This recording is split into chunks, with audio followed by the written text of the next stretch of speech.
Bueno, después de esa condena de vas a ser diabética para toda la vida, ahora está feliz, está de alta, nos vemos una vez al año, solamente para su control. Wow, eso fue más o menos como en un periodo de 6 meses, ¿no? Que se pudo revertir. Sí. Impresionante. Hola, bienvenidos una vez a mi canal, espero que estén muy bien. Hoy nos acompaña Isabela Navarro, que es una colega muy querida con una visión profunda y humana de la salud. Su enfoque integra cuerpo, mente, entorno y espíritu para acompañar a sus pacientes en procesos de sanación reales y duraderos. Hoy hablaremos sobre la diabetes tipo 2 principalmente, una condición crónica que en muchos casos se puede revertir cuando se aborda de forma consciente y profunda. Y es un tema que tanto a Isa como a mí nos gusta muchísimo hablar y creo que va a ayudar a muchas personas. Voy a la primera pregunta que te tengo, que es si es cierto que la diabetes tipo 2 se puede revertir sin medicamento o esto es solo un mito. Sí es cierto. De todas maneras se puede revertir. Tenemos casos en el centro que atiendo de reversión de diabetes. Y primero, como para contextualizar un poco qué es la diabetes, porque quizás algunas personas no sepan bien qué es. La diabetes es un trastorno del metabolismo de los azúcares que se caracteriza por la elevación del azúcar en la sangre, que va a ir produciendo distintas consecuencias a largo plazo. Y está la diabetes tipo 1, que es más bien de la niñez y porque por un trastorno autoinmune se daña el páncreas y dejas de producir insulina, por lo tanto vas a necesitar insulina desde el diagnóstico. En cambio, la diabetes tipo 2, de lo que vamos a estar hablando principalmente ahora, es la que estamos hablando que se puede revertir, porque lamentablemente la diabetes tipo 1 no tiene reversión. Entonces sí, como me preguntaba, sí tiene posibilidades de revertirla, sobre todo si el diagnóstico o al momento del diagnóstico se hacen cambios del estilo de vida, además de los fármacos que sí pueden ser necesarios en un inicio. Los cambios del estilo de vida finalmente son lo más importante porque incluso producen mayores mejorías en cuanto al manejo del azúcar o de los objetivos que tenemos de tanto del azúcar, de la hemoglobina glicada, etcétera. Y allí, por lo menos preguntarte, en tu experiencia, ¿cuáles son los principales errores que ves que tus pacientes cometen cuando intentan controlar la diabetes, ¿no? Principalmente enfocarse sola en los fármacos y que también tiene que ver con la indicación médica, que es que no se hace suficiente énfasis en lo importante que es la alimentación, el control de los carbohidratos, del índice glicémico, el ejercicio como pilar también fundamental del control de la diabetes, el manejo del estrés, el sueño. Y creo que, como te digo, que como se enfocan principalmente en los medicamentos porque justamente el médico es que les da la indicación y no se da la indicación de que tienen que tener el cuidado con la alimentación, por ejemplo, bajarle a todos los alimentos azucarados, bebidas, este cambio de hábito que significa empezar a ser diabético y tener que cambiar todas aquellas cosas que hacías en forma diaria. Muchas veces no se hacen esos cambios porque justamente el médico no los indica. Tal como mencionas, y allí quiero ampliar un poco más en relación a los alimentos, ¿no?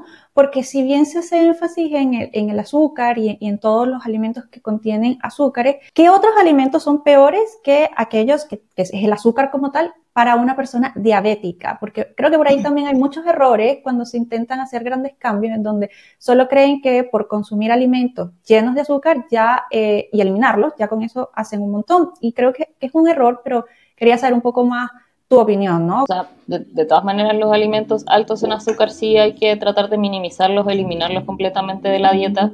Y el otro tema sería como en que muchos alimentos tienen azúcares ocultas o no dicen azúcar o glucosa, sino que tienen otros tipos de azúcar que se van a comportar de la misma manera y que claro, que no los consideran como azúcar y finalmente estás consumiendo de todas maneras alimentos altos en azúcar. Y el otro sería el manejo de las grasas o las grasas saturadas, las grasas trans, que normalmente están en su mayoría en los productos procesados o ultraprocesados. Y eso sería como de las primeras cosas que les indico a mis pacientes, que es que traten de tener una alimentación más bien natural, de cosas que salgan de la tierra, de los animales, pero que tratar de minimizar el consumo de productos ultraprocesados o procesados, porque finalmente si tú lees la etiqueta y tiene 15 ingredientes, finalmente ¿qué estás comiendo? No sabes bien qué estás comiendo. En cambio, si lees un etiquetado y tienes, no sé, por ejemplo, una salsa de tomate, que tienes 5 o 20 ingredientes muy distintos, que tenga tomate, sal y, digamos, aceite, Es muy distinto a que tenga todo eso más edulcorante idéntico al natural, y un millón de cosas más que ni siquiera sabes qué son. Entonces, enfocarse principalmente en empezar a elegir alimentos más naturales, alejarse de los procesados y principalmente grasas trans y grasas saturadas y alimentos altos en azúcar. El otro tema importante es la fructosa. Justo te iba a decir de eso. Sí. ¿Qué pensás con esa línea para estos hábitos, ¿no? Este cambio que les ayude a revertir un poco esa diabetes tipo 2.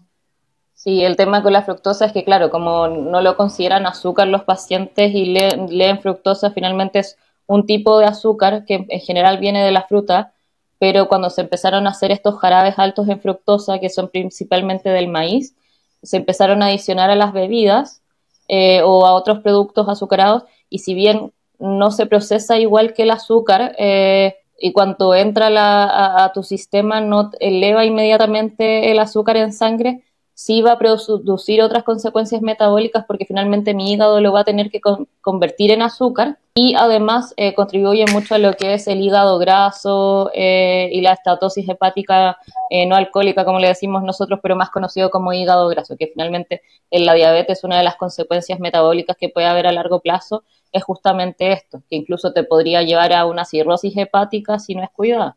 Entonces, estamos hablando de consecuencias gravísimas. Gravísimas, tal como le indicas. Y en esa línea, ¿cuál es tu opinión en un paciente que constantemente está tomando jugos? ¿Cómo ves el tema del consumo de los jugos? O sea, idealmente no debiésemos consumir jugos como de forma habitual o diaria, porque si tienen una cantidad alta de azúcar o de fructosa, e incluso si son de fruta, aunque sean natural, porque imaginémonos, tú cuántas naranjas te llegas a comer, ya 2, tres mucho, en general no te llegas a comer tantas, pero en un vaso de jugo de naranja, por ejemplo, hay 5, 6 naranjas y están concentradas y sin su fibra, por lo tanto toda esa fructosa, azúcar de la fruta va a entrar directamente a tu sistema sin los adicionales que hace que tenga que el efecto del azúcar y el alza de ese azúcar en sangre sea paulatina, que sería mediante el uso de la fibra, no está. Entonces, yo no te recomendaría en ningún caso que consumieras jugos en forma habitual, y más aún si eres diabético, que sea muy, muy, muy ocasional más bien. Sí, muy alineada contigo en eso.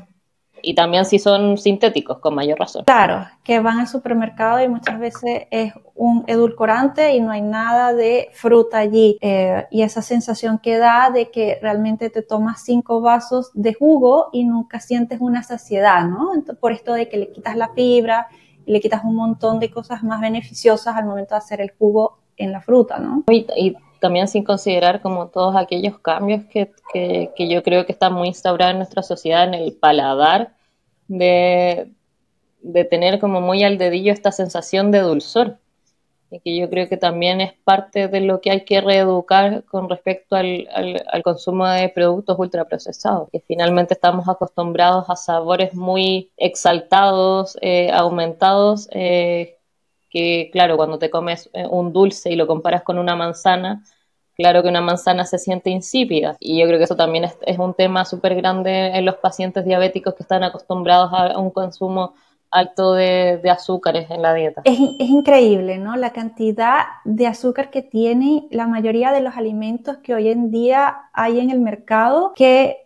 muchas veces están un poco ocultos, pero si tú te pones a ver todo lo que comes en el día, ingieres una gran cantidad de azúcar importante y pasa desapercibido muy fácilmente, ¿no? Sí, por eso es súper importante leer las etiquetas y saber lo que estás leyendo y aprender también un poquito de las tablas nutricionales. Tal cual, tal cual. Y en esa línea, ¿cuáles tú crees que son los principales errores que cometen las personas cuando intentan controlar la diabetes sin fármacos? Ya por ahí dijimos este tema, por lo menos los jugos que creen que son sanos y no son sanos. ¿Cuáles son otros errores que tú dices, no, esto no debería de ser así, evita esto? Primero, como fijarse en el tema de las versiones de los carbohidratos, como empiezan a consumir productos sin azúcar, light, etcétera, creen que por lo tanto no tienen azúcar, pero muchas veces sí tienen otro tipo de azúcares o carbohidratos y por lo tanto funcionan de la misma manera. Como lo que decía antes, tratar de minimizar el consumo de productos ultraprocesados y procesados, aprender a leer qué son todas aquellas cosas que son azúcar. Todas las cosas que terminan en osa, maltosa, maltodextrina, glucosa, fructosa, sacarosa, etcétera. Porque finalmente vienen muchos nombres diferentes, pero funciona de la misma manera, y también entender que cuando los etiquetados de los productos, el primer producto que está en el etiquetado están en el orden en el que lo contiene el alimento. Entonces, si estás leyendo el etiquetado no sé, de un pan, y dice harina de trigo y el segundo ingrediente es azúcar, claramente que no te recomendaría ese producto porque justamente el segundo ingrediente mayoritario es azúcar. Así que creo que eso es como en alimentación. Lo otro es el tema de no integrar la actividad física en forma constante, no empezar a hacerlo un hábito. Yo sé que es difícil, sobre todo como en nuestra sociedad, me refiero a la chilena sobre todo, que está súper poco instaurado el tema de la actividad física.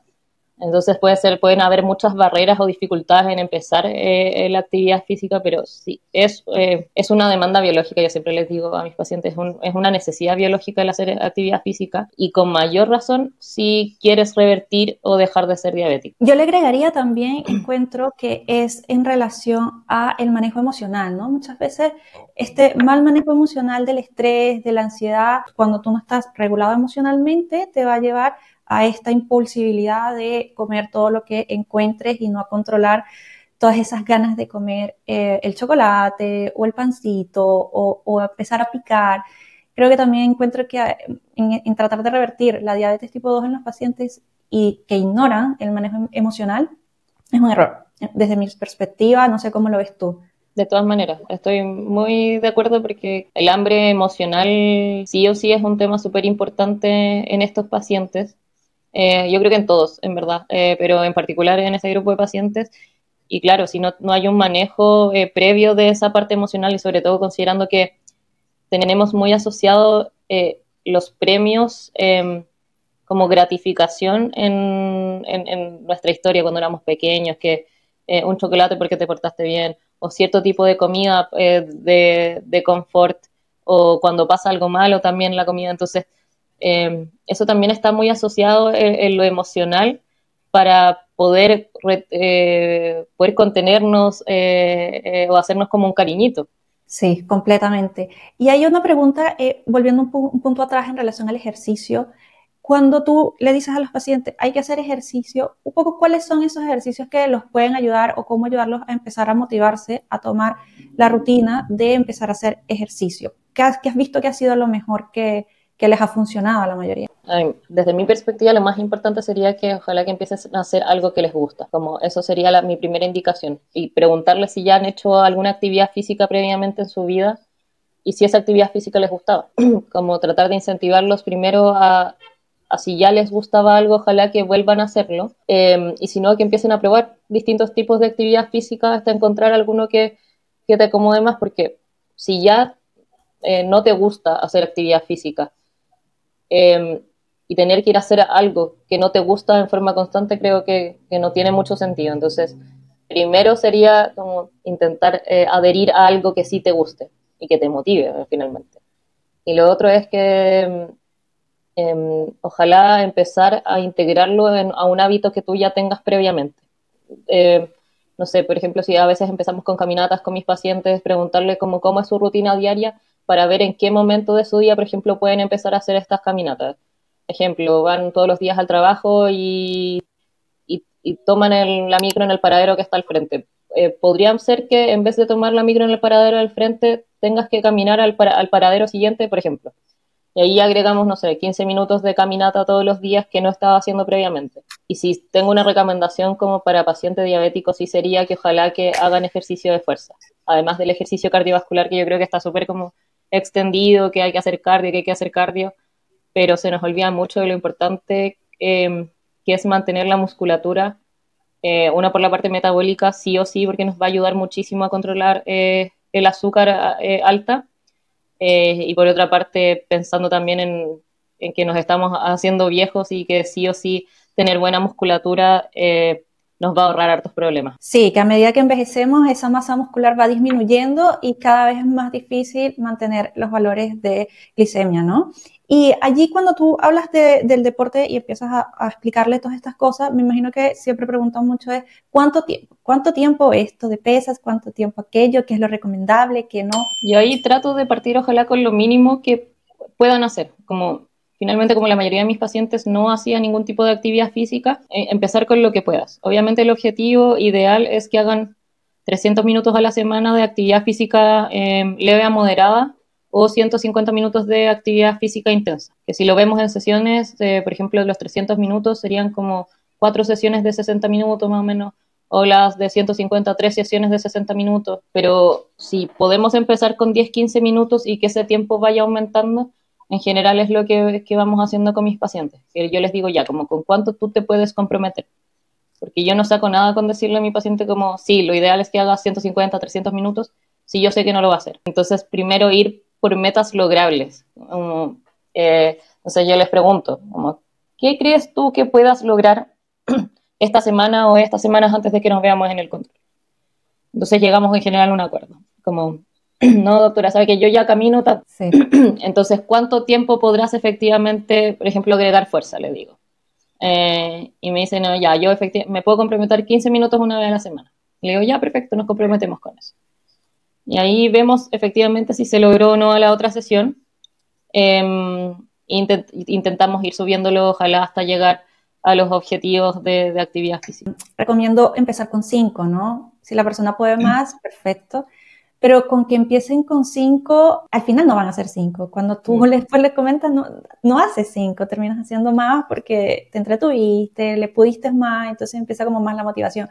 Pero yo creo que empezar al menos con 5 minutos diarios para agarrar el hábito, para empezar a hacer esa fuerza muscular de decir yo puedo, lo voy a hacer, hace toda la diferencia de aquí a 3 meses, en mi opinión. Sí, y una sí, duda. en general. Suele pasar No, sí. que uno les dice poco tiempo y terminan haciendo más tiempo del que como que se había acordado. Y es gratis, o sea, literalmente puedes salir y puedes caminar rápido o trotar, dependiendo de tus condiciones. Tantas cosas que puedes hacer que te da tantos beneficios que igual es una pena que cueste tanto tomar el hábito, ¿no? No, y el tema en general es muy comentado el tema del tiempo. Como no tengo tiempo, me imagino que sí hay casos particulares que sí efectivamente hay muy poca disponibilidad de tiempo, eso lo entiendo. Pero también pasamos tanto tiempo en redes sociales o haciendo otro tipo de actividades en el que finalmente decides invertir tu tiempo, y por qué no lo invertirías en una actividad que tiene un montón de beneficios y si uno enumerara todos los beneficios que tiene la actividad física, es como ¿dónde compro esa pastilla? Pero no, está disponible ahí para todos. Es así.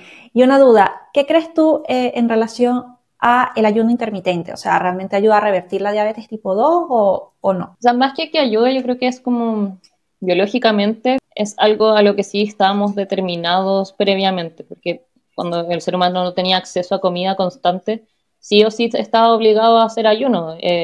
Cuando éramos cazadores, recolectores, si no había comida porque no habías cazado, porque no habías encontrado nada, tenías que ayunar, no te quedaba de otra. Y finalmente esta disponibilidad de comida que tenemos tan extendida se ha convertido en lo habitual, pero el problema es que nuestra genética no está hecho para eso. Más bien que el ayuno intermitente sería como lo normal que hiciéramos en nuestro día a día, solamente que perdimos esa costumbre por los hábitos que tenemos. Entonces sí, en relación a eso, sí, de hecho mejora un poco los índices de resistencia a la insulina, mejora también como la ocupación de las grasas si estos ayunos se vuelven más largos. Más que nada yo sí o sí los incitaría a como ojalá tener 12 horas de ayuno como mínimo. Eso sería como lo mínimo que tu cuerpo espera de ti. Y como te digo, que estamos más bien determinados biológicamente a eso que a tener disponibilidad de comida. Sí, y en relación a eso, en el día, ¿cómo ves tú que las personas muchas veces les indican comer a cada 3 o 4 horas? ¿Cuál es tu opinión en relación a eso? Claro, en general está como bastante extendido esto de las colaciones frecuentes, comer cada 3 horas, pero yo en ese sentido los invitaría más como a ¿por qué sería necesario comer cada 3, 4 horas si no tienes hambre, por ejemplo? Hay personas que comen 1 o 2 veces al día, claro, ojalá cumpliendo todos los requerimientos nutricionales, y eso puede estar perfecto para esa persona. Entonces, creo que hay que construir un poco como esa necesidad de estar comiendo constantemente, porque tu cuerpo en verdad no necesita comer constantemente, tal como decía antes. Estábamos hechos para estar largas horas estar largas horas en ayuno y no necesitar comida. Nuestro cuerpo tiene muchos mecanismos para reemplazar esa energía por la energía de las grasas, por la energía de azúcar que tenemos guardada en los músculos, en el hígado. Entonces, que no comas en un par de horas, en general, no va a tener ningún tipo de consecuencia. Excepto si, por ejemplo, eres un diabético insulino requiriente. Si ahí estamos hablando de un caso especial. Que sí, claramente tienen que hacer sus colaciones y todo porque pueden darle una hipoglicemia y no hay discusión. Pero en caso de que estés en un proceso de una diabetes recién diagnosticada o que no tengas diabetes y te preocupe no estar comiendo cada 3 4 horas porque te va a dar hipoglicemia, no debieses por qué tener una hipoglicemia en caso de que no estés usando remedios para bajar el azúcar. Yo soy fan del ayuno intermitente, ya sea básicamente de 12 horas. No soy, por lo menos en mí misma, voy a hablar en mí misma y porque no quiero hablar de lo que indica el paciente, ya que va a depender de cada persona, pero por lo menos en mí me ha ayudado mucho el ayuno intermitente de al menos 12 horas y me he dado cuenta que exigirme a 16 o 14 horas a veces no es lo mejor, ¿no? Y en el caso de los diabéticos también surge mucho esa duda de, bueno, hago el ayuno intermitente y ¿cuándo rompo el ayuno, no? ¿Cómo rompo el ayuno? ¿Necesito tener más de 12 horas o no? Como que siempre vienen esas dudas. Yo encuentro que las 12 horas sí o sí son necesarias para la gran mayoría y el resto va a depender de la condición en la que esté cada persona. Estoy de acuerdo con eso, como por lo que decías, 12 horas como lo mínimo. Y claro, también va a depender de la tolerancia que tenga cada uno al ayuno y de la flexibilidad metabólica que tengas también. Porque si nunca has hecho ayuno y te quieres tirar de un ayuno de 16 horas, quizás puede ser mucho. Entonces, yo ahí te indicaría que ojalá progresivamente vayas a 12, que finalmente es, por ejemplo, si tu última comida fue a las 7 de la tarde, que no comas hasta las 7 de la mañana y está perfecto, ahí ya cumpliste las 12 horas. Ojalá tratar de comer en las horas del día, en las horas de luz. Muchas veces hay muchas personas que comen muy tarde y eso también afecta bastante en el tema del manejo glicémico insulínico, porque nuestro cuerpo sí va a estar con mejor sensibilidad insulínica y manejo de las glicemias a ciertas horas del día. Y eso también tiene que ver mucho con alinearnos con este ciclo circadiano, que es lo que nosotros le decimos como el ciclo de luz y noche o oscuridad, que finalmente muchas cosas en nuestra biología funcionan según eso. Tratar de que la cena sea lo más temprano posible, que yo creo que eso es de las cosas que más he visto que gente come muy tarde, 10 de la noche, 11 de la noche, lo que en general no son horarios ya para estar comiendo tan tarde. Sí, muy de acuerdo contigo. Creo que eso lo podemos agregar también como un error, ¿no? Como comer y cenar a altas horas de la noche. La naturaleza es tan sabia y tal como lo dice, establecer las comidas, ojalá cuando vaya luz solar y al menos 2 o 3 horas antes de irse a dormir, porque el organismo necesita energía para procesar todos esos alimentos y justamente en la noche cuando empieza a reparar, si comes de noche, pues la energía se va a ir a la digestión y no va a reparar lo que tenga que reparar. Entonces, súper importante eso y creo que también es como un error que se suele cometer cuando se intentan hacer estos cambios de hábitos, ¿no? Además, baja muchísimo la calidad de sueño cuando comemos cerca de acostarnos. Sí, muchísimo, tal cual. Y en esa línea, ¿cuáles crees que son los suplementos más efectivos para mejorar la sensibilidad a la insulina y por ende ayudar a disminuir los niveles de glucosa? Y el primero el ejercicio. Y no, de verdad, el ejercicio como fuerza, yo creo que sería el primer suplemento que te indicaría. Y los otros, el magnesio, igual me gusta bastante, lo uso bastante y dependiendo ahí igual del tipo de paciente, perfil que tengas, puede ser ya como el tipo de magnesio que vamos a usar. Que ahí depende si es más bien insomnio, tienes problemas gastrointestinales, pero todos ellos nos van a ayudar a mejorar la secreción insulínica, también la sensibilidad. Y lo otro que uso más que nada, no por la sensibilidad de la insulina, sino que por los beneficios en el pic de azúcar en sangre, es el vinagre de manzana. Que desactiva la enzima que degrada el azúcar como temporalmente. Entonces hace que en vez de que el pic de glucosa sea muy alto y baje, sino que sea más bien como un plató. Entonces ayuda a que no sea tan alto el pic de azúcar y tampoco el pic de insulina. Y eso lo sueles recomendar como antes de comer. Antes de las comidas. Puede ser, por ejemplo, si te comes una ensalada, alinearlo con vinagre, que puede ser vinagre, ojalá idealmente vinagre de manzana no pasteurizado, o como le dicen con la madre, que significa que en el fondo está fermentado y no hecho por proceso químico. O puede ser directo o diluido en un poco de agua, porque hay gente que lo tolera muy mal, entonces ahí como tomárselo en un poquito de agua y tomárselo directo. O con bombilla también, que hartos pacientes me comentan que también así se les hace más fácil.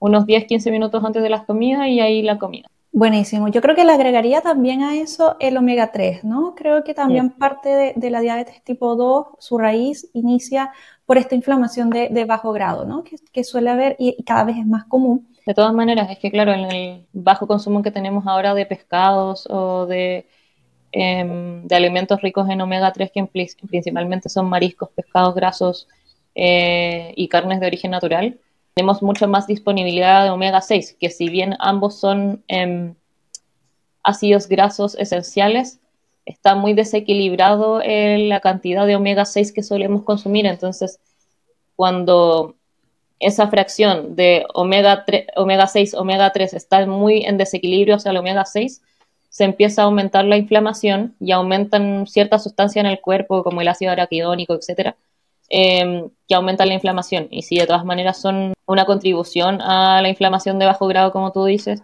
y mejorar ese ratio entre omega 3 y omega 6 sí es súper importante. Y sí es algún suplemento que suelo recomendar bastante. De hecho, en prácticamente casi todos los pacientes les termino dejando omega 3. El tema también sería mejorar la ingesta de alimentos que sean ricos en omega 3 de su misma fuente.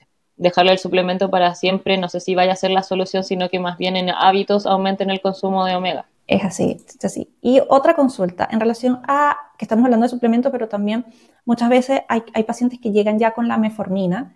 ¿Qué tan peligroso o qué tan aconsejable es consumir metformina a largo plazo? ¿Y cuándo es recomendable dejarla o cuándo no?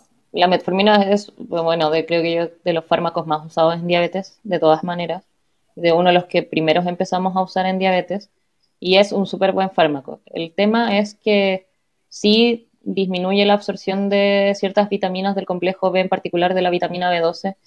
Entonces, cuando ya uno lleva más de 5 o 6 años de uso de metformina, la recomendación sería que te suplementes con B12 o medir B12 para la suplementación, y con mayor razón pacientes que llevan más de 10 años usando metformina. Entonces, en ese caso, y es información que en general está poco, si bien nos enseñaron en la universidad esto, como que se preocupan poco los médicos de suplementarlo y de buscar el déficit de B12. Y tiene un montón de consecuencias neurológicas, depresión, hasta incluso podrías quedar con parálisis, paraplegia, solamente por déficit de una vitamina. Súper importante, sí es verdad. Ahí yo también estuve viendo en papers que la metformina, entre otros medicamentos, digamos, pero ahorita hablando de ella puntualmente, hace también un cambio en la microbiota. Entonces, no sé si te ha pasado que de repente los pacientes empiezan a tener problemas intestinales y muchas veces es por este cambio que hace la metformina a nivel de microbiota intestinal. Y ahí mi recomendación muchas veces es como el manejo también de microbiota, que va también de la mano con una alimentación, ¿no? Uno a veces no sabe si es la metformina o es la alimentación, pero vas por descarte. Mejoras una cosa y vas para otra. También he visto eso como a largo plazo, ¿no? Y que también se olvida mucho de tocar. Es como, bueno, ya cambiamos de marca de metformina. Y muchas veces no es que es la marca, a veces sí, pero muchas veces también es más que eso, ¿no? No, sí, sí, en general cuando empiezan con metformina genera harta intolerancia gástrica, la hinchazón o la diarrea. Hay pacientes que nunca la toleran, pero claro, es un fármaco en términos de uso súper bueno y fácil de usar.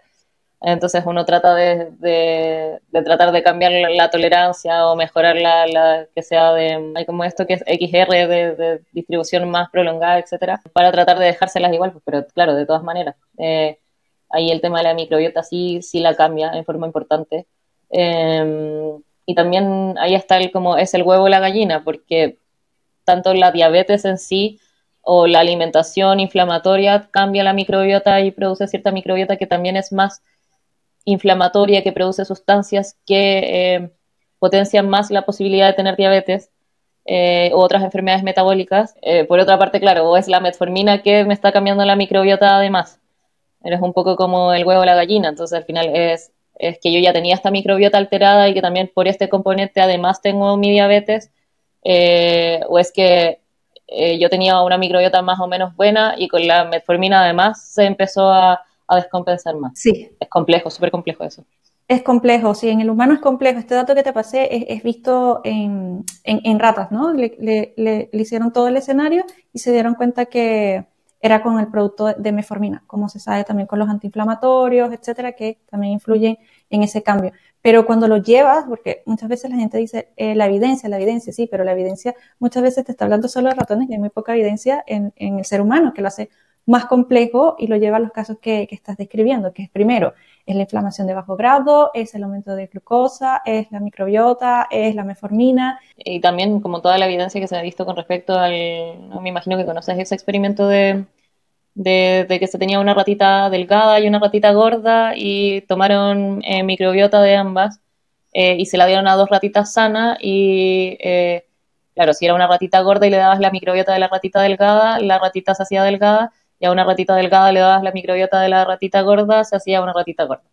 Entonces también ahí te habla de la potente influencia que tienen finalmente estas microbiotas, que finalmente es todo el conjunto de bacterias, hongos, parásitos, virus, etcétera, que tenemos no solo en el intestino, sino que en todas partes, y que no es que sean como entes que están viviendo ahí, que no tienen ningún tipo de consecuencia en lo que pasa en nosotros, sino que es tan importante su acción que puede determinar o ayudar a que se produzcan ciertas enfermedades o que no se produzcan.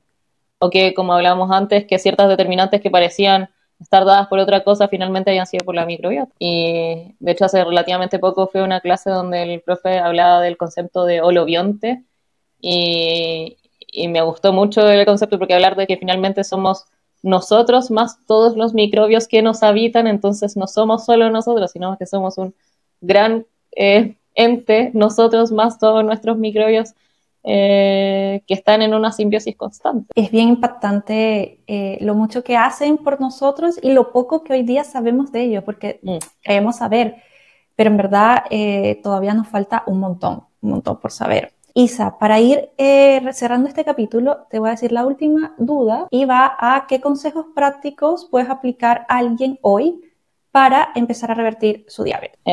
Bueno, como le hemos dicho como todo el capítulo, ojalá la alimentación lo más real posible. Como eso sí o sí lo primero. Tratar de reemplazar todas aquellas bebidas, jugos por agua o ir transicionando a ello. Actividad física después, ojalá después también de las comidas.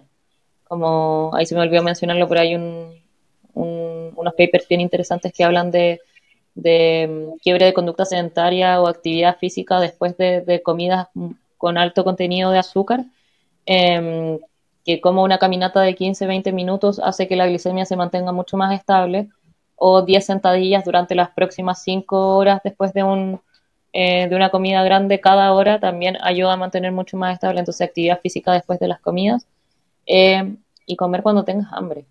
Como creo que eso es súper importante, sacarme un poco de este tema de que tengo que comer en el horario que se me ha asignado siempre, sino que empezar más a escuchar a mi cuerpo de cuándo yo tengo hambre realmente, cuándo tengo necesidad de comida, manejar el estrés y cuidar el sueño. Es muy alineada con todos esos. De verdad creo que es lo más básico y fundamental que hay que hacer. Y bueno, como última cosita, de hecho el año antepasado, me llegó una paciente joven, 23 años, que le habían diagnosticado con diabetes y llegó con una hemoglobina glicada como de 10. Le habían dado metformina, le dijeron que iba a ser diabética para toda la vida, que hemoglobina glicada es algo que nosotros medimos como para saber cómo ha estado la glicemia en los últimos 3 meses y eso más o menos nos habla de que tenía glicemias cercanas de 300, que es súper alto. Ya le mandaron metformina, le dijeron que iban a ser diabética para siempre y obviamente vio una consulta de 15 minutos al médico y la mandaron para la casa. Llegó como un mes y medio después de eso conmigo a la consulta y yo le hablé todo esto que estábamos conversando, le dije que sí se podía revertir, que obviamente tenía que cambiar sus hábitos, etcétera, etcétera. Y empezó a hacer todo esto. Ya le di yo la opción de usar la metformina, le recomendé inicialmente usar la metformina y y llegó al control de los 3 meses y ya tenía una hemoglobina glicada de 7. No se había tomado la metformina, esto había sido solamente con cambios de hábito. Y después el control siguiente, que fue más o menos unos 3 meses más, ya tenía una hemoglobina glicada normal de 5, ya tenía glicemias en ayunos normal. Y esto solamente había sido hábito. Hay que empezar con el ejercicio, cambiar los hábitos, cambiar la alimentación, que comía muchísima azúcar, un montón de cosas procesadas. Bueno, después de esa condena de vas a ser diabética para toda la vida, ahora está feliz, está de alta, nos vemos una vez al año solamente para su control. Wow, eso fue más o menos como en un periodo de 6 meses, ¿no? Que se pudo revertir. Sí. Impresionante. Bueno, ahí también, de hecho, la guía ADA del año pasado igual tiene como los criterios de remisión, que dice que son a los 3 meses de haber dejado los fármacos, que tengas una hemoglobina glicada menor a 6,5 y glicemias en ayuno menores a 126, yo diría idealmente menores a 100. Sí, wow, es impresionante, ¿no? Cómo puede cambiar el cuerpo en tan corto tiempo después de tanto tiempo comiendo un montón de cosas y haciendo cosas que no lo benefician, ¿no? Es muy noble el cuerpo, hay que ayudarlo siempre. Y claro, ¿no? También bajó un montón de peso, que era como algo que también la acomplejaba bastante. Al final fue una consecuencia de todo lo otro que hicimos, no era el objetivo principal. Qué bonita historia, gracias por compartirla, Isa, y gracias por siempre estar atenta a todo lo que necesiten tus pacientes, y gracias también por estar aquí en este espacio. Gracias a ti, gracias por invitarme.